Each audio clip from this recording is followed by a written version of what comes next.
दोस्तों नमस्कार।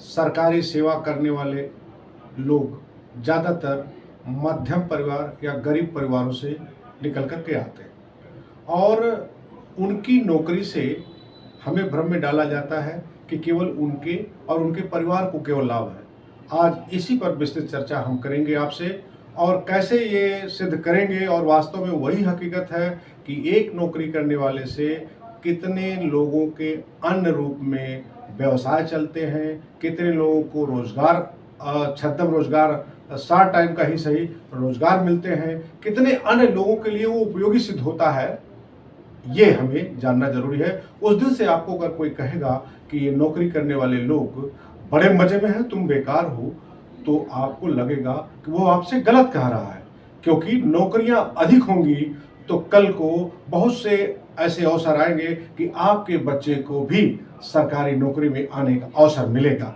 एक तो ये डायरेक्ट लाभ है, इसके अलावा इनडायरेक्ट बहुत सारे लाभ कैसे मिलते हैं आप देखिए। मान लीजिए कि एक व्यक्ति नौकरी करता है और ऐसे ही किसी गांव के आप होंगे, किसी शहर के किसी मोहल्ले गली के होंगे। आप सोचिए कि आपके उस गांव में या आपके उस मोहल्ले में कितने लोग सरकारी सेवाओं में हैं। अगर आप गिनते गिनते गिनते किसी निष्कर्ष पर पहुंचेंगे तो कहीं 40 लोग, कहीं 30 लोग, कहीं 50 लोग, कहीं 20 लोग, 25 लोग, ऐसी संख्या में 200, 100, 200 भी के लोग में जैसा गांव हो, जैसा मोहल्ला हो, जैसा शहर हो, हजारों लोग भी हो सकते। तो वो अगर रोजगार पाए हुए लोग होते हैं तब आज ही जब वह अपने आवागमन के लिए कोई वाहन खरीदेगा, जैसे मोटरसाइकिल खरीदा, स्कूटर खरीदा, या उसने शुरू में अगर स्कूटर मोटरसाइकिल नहीं भी खरीदा तो किसी वाहन से जाएगा, तो जिस वाहन से जाएगा उसको कोई ड्राइवर चला रहा होगा, वाहन का कोई मालिक भी होगा, तो उस मालिक का भी उससे फायदा है जो किराया वो दे रहा है, और जो ड्राइवर वो उस गाड़ी को चला रहा है जिससे के सहारे वो जा रहा है ऑफिस, तो उसको भी कुछ मिल रहा है। और एक चीज देखिए, जैसे वो अपने जीवन में फिर जब एक गाड़ी खुद खरीद लेगा, स्कूटर खरीद लेगा या जो चीजें हैं, तो उसमें तेल भी भरवाएगा, पेट्रोल आदि भी भरवाएगा। तो जहां पेट्रोल भरवाएगा वो पेट्रोल पंप का काम बहुत से लोग काम करने वाले हो। पेट्रोल पंप बड़े आदमी का हो सकता है, लेकिन उसमें काम करने वाले हमारे आप जैसे छोटे लोग भी हो सकते हैं। तो कितने लोगों को देश भर में कितने पेट्रोल पंप होंगे आप यही समझ लीजिए।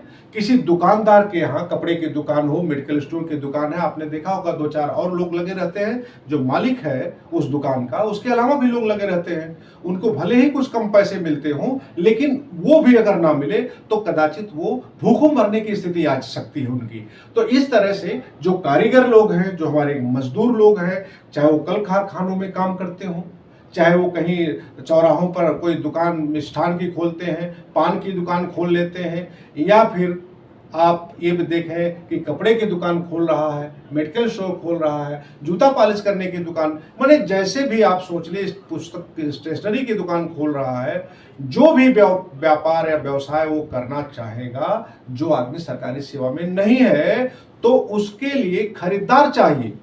और खरीदारों की जेब में जब पैसे होंगे तभी वो चीजें वो खरीद सकता है। श्रम भी खरीदा जाता है। खेत पे मजदूरी कराना है, किसी फैक्ट्री में काम कुछ दिनों के लिए कराना है या लॉन्ग टाइम में कराना है, तो भी पैसा देना पड़ेगा, और जो पैसा देने की शक्ति होगी तभी चले, नहीं फैक्ट्री भी बंद हो जाएगी।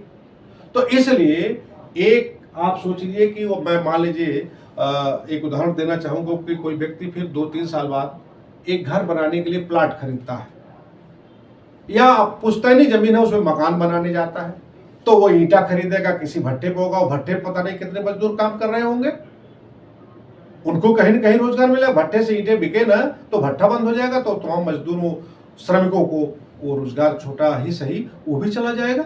और हम सोचते हैं कि छोटे काम करके भी जब सरकारी नौकरियां अधिक संख्या में होंगी, मैं दोबारा रिपीट कर रहा हूं, तो हमारा बच्चा, अगर हम मजदूरी भी कर रहे हैं तो कल को वह सेवा में आ सकता है। यह भविष्य हमारे बच्चों का उज्जवल हो सकता है। लेकिन परोक्ष रूप से जो लाभ है उस पर मैं समझा रहा हूं।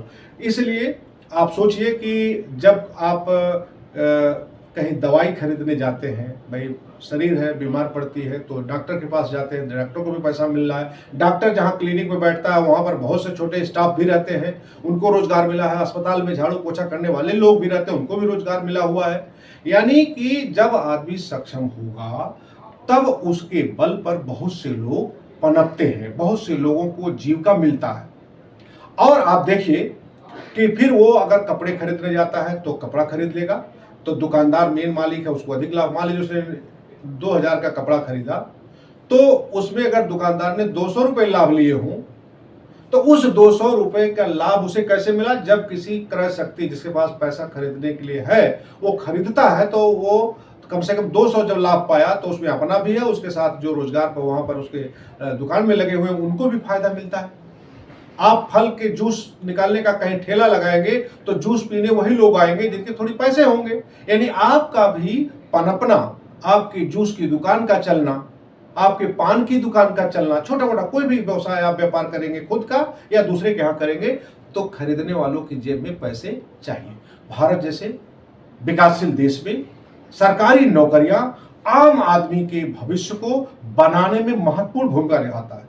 इसीलिए देश की आजादी के बाद जब संविधान लागू हुआ तो तमाम संस्थाओं का सरकारीकरण, यानी कि जो राष्ट्रीयकरण कहते हैं, वो किया गया। तो इस तरह से जगह जगह ये सरकारी संस्थान बनाए गए। आप जब बैंक में जाते हैं तो आप पैसा जमा करने या निकालने या लोन लेने जाते हैं, वहां भी आप देखें कितने कर्मचारी अधिकारी काम कर रहे हैं। उनकी भी एक जीवन है, वो अपने जीवन को चलाने के लिए, बच्चों को पढ़ाने के लिए किसी स्कूल में भेजेगा। तो यदि आप स्कूल में मास्टर हैं, अध्यापक हैं, चाहे उस प्राइवेट का स्कूल क्यों न हो, तो कुछ तो आपको मिलता होगा। तो जब वो पे कर सकता है, पैसा दे पाएगा, तभी अपने बच्चों को वहां पढ़ा पाएगा। तो बहुत सी चीजें ऐसी हैं, ज्यादा विस्तार पे मैं नहीं जाना चाहता हूं। यानी जब लोगों के पास क्रय शक्ति होगी, खरीदने का शक्ति होगी, यानी कि उनके पास कुछ पैसे होंगे, तो वो खुद तो अधिक विकास करेगा, लेकिन उसके विकास के सहारे उसको जो भी चीजें जरूरत पड़ेगी वो कहीं से खरीदेगा, और जहां से खरीदेगा, कुछ काम कराना होगा तो कुछ मजदूरों कारीगरों को लगाएगा। इन सब चीजों के लिए पैसा चाहिए। अगर उसके पास पैसा है तो बहुत से लोगों को अप्रत्यक्ष रूप से वह लाभ कराता है। हालांकि कोई फ्री वो नहीं दे रहा है, वह सेवा के बदले या वस्तु के बदले ही कुछ पैसा दे रहा है, लेकिन उसके पास है तो वो अपना विकास कर रहा है। उसके विकास के साथ साथ दूसरों लोगों को भी अच्छे अवसर नहीं मिल रहे हैं, लेकिन कुछ अवसर तो जरूर मिल रहे हैं, और कल को उसका भी बच्चा उस हैसियत से आ सकता है, पढ़ेगा। इसलिए मैं लोकतंत्र चैनल के माध्यम से ये आप सब लोगों से अनुरोध करता हूँ, ये बहुत ही महत्वपूर्ण बात मैंने शेयर की है। आप इसको दूसरों को जरूर शेयर करिएगा, क्योंकि नौकरी के प्रति जो घृणा पैदा की जा रही है, जो लोग नौकरियां नहीं कर रहे हैं, जो अपने बच्चों को ज्यादा पढ़ा नहीं पा रहे हैं, तो ज्यादा नहीं पढ़ा पा रहे हैं अगर, तो उनका बच्चा कारीगर बनेगा, मेहनतकश बनेगा, मजदूर बनेगा, तो उसके लिए भी मजदूरी के अवसर चाहिए। मान लीजिए घर बना रहे हैं आप, तो आपको भी लेबर मजदूर चाहिए।